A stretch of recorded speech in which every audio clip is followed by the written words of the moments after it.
Well, we're back at it again, and we're going at new aspects of the same problem. Now we're actually dealing with some degree, more and more of creativity per se. And creativity is, of course, the least understood of all the important factors in history. And we have recently come upon new aspects of this with the effects of matter-antimatter, which create a new dimension, contrary to what was the pre-Einstein space-time notion, is now completely eliminated.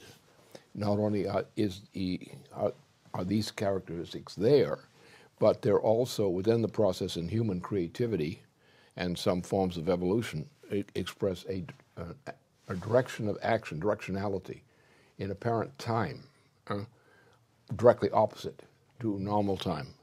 And that's what we're getting into now. We're getting into the actual concept of creativity. Human creativity occurs before the action in time based on creativity.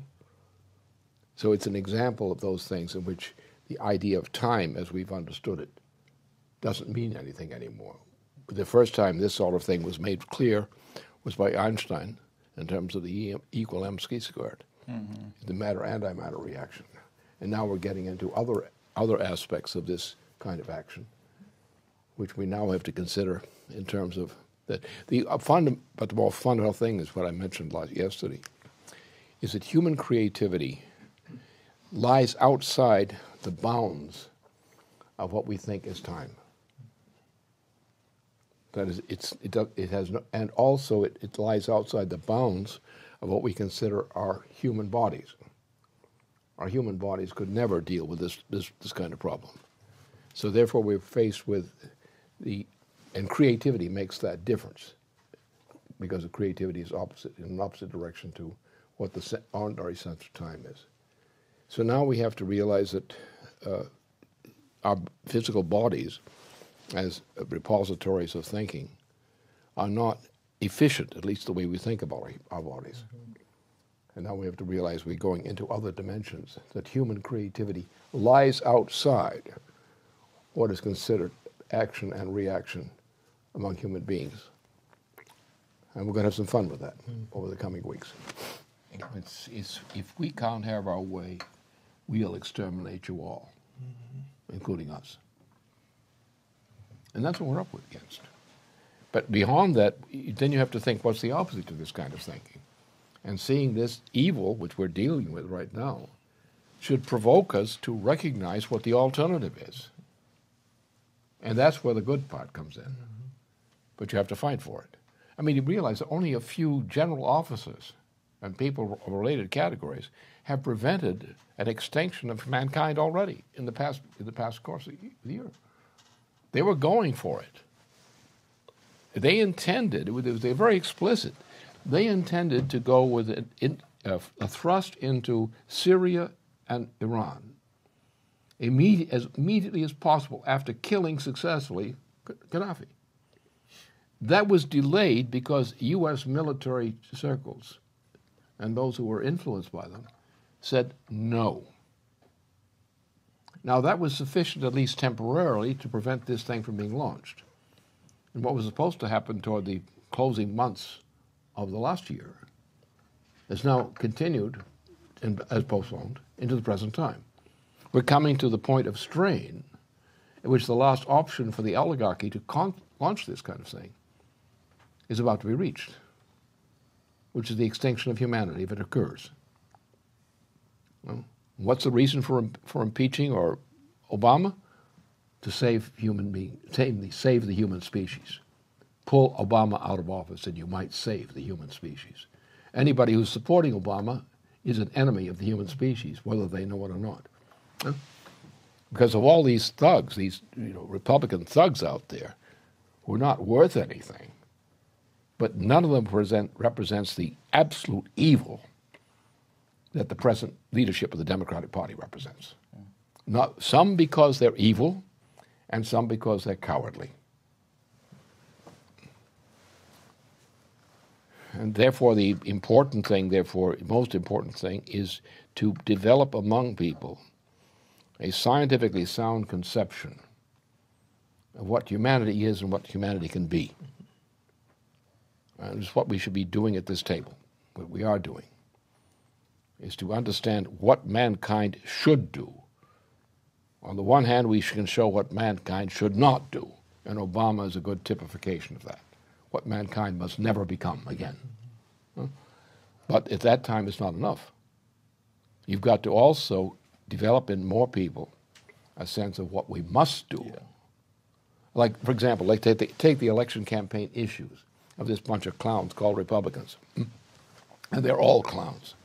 And they're all incompetent, absolutely incompetent, not fit for public office under this stage. The important thing is we have simply in our campaign, what are we up against? We're up against, on the one side, we are committed to this. And that was not easy to do. It took a little bit of convincing to get people to recognize that. Most people want the typical kind of campaign. What are the issues? What are the issues of this campaign? We say the issues. Well, somebody else has a different set. Okay, let's compromise. We'll take a little bit of this guy's idea, a little bit of this guy's scheme, a little bit of that guy's scheme, all of which will do nothing. None of the candidates, for example, let alone Obama, none of the Republican candidates have any intelligent conception whatsoever of what an economy is. They know it's nice to have a lot of money. That's all they really know. They like their ego trips. That's what they know. But they have no morality. But the problem is most of our voters don't have any morality either. To them, these are my issues. An assortment of things, well, I hope they work out. There's no actual plan for rescuing humanity from a disaster. And yet the possibility of doing so is there. And very simply, we go back to what the original intention of the Constitution was. We have two issues. Get rid of this monetary system, and do exactly what the founders of the Constitution did. Clean up the credit system, to clean up this garbage, eliminate all the gambling money, all the gambling investments, Wall Street investments, and build a program of increase of the productive powers of labor through a science driver program. And that's the only thing we can do. It's the only thing we can do. But where is it out there among the candidates? Where among the Democratic candidates does that exist? There's some people who will recognize Glass-Steagall. But unfortunately, most people, even so-called intelligent people, have no conception at all of what a credit system means. They have no understanding at all. Well, because the difference is, what is forecasting in this condition? You are picking out projects, revolutionary changes of science driver programs, in effect. You're picking out these projects and you say, well, part of these projects are things that should have been done and still should be done. So that's not much into the future. It's the future right as of now, but not in principle. But the real thing are those discoveries of principle, which in principle are advances in human behavior, in the quality of human behavior. That means that mankind is going to advance in mankind's power to exist. We're going to be able to deal with problems in the galaxy as well as in the solar system. Therefore, we know that by increasing the relative power of productivity, that we're going to increase the power of mankind. Yeah. We have it in terms of what?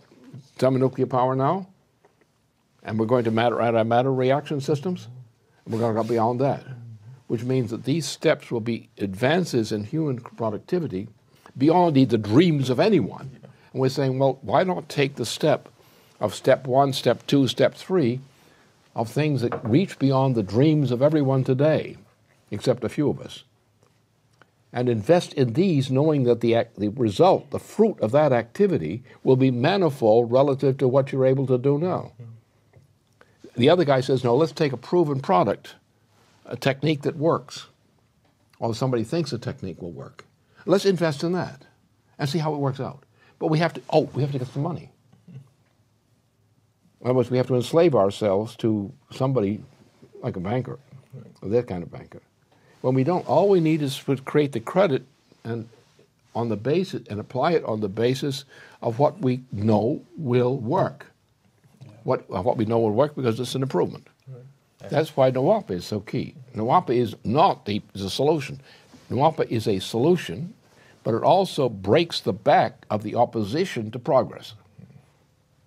It will guarantee, 30 years at least of real progress, the highest rate of progress mankind has ever known. But at the same time, we have other measures, like the Mars mission orientation. The Mars mission orientation will be the transformation of the conditions of life of mankind upward.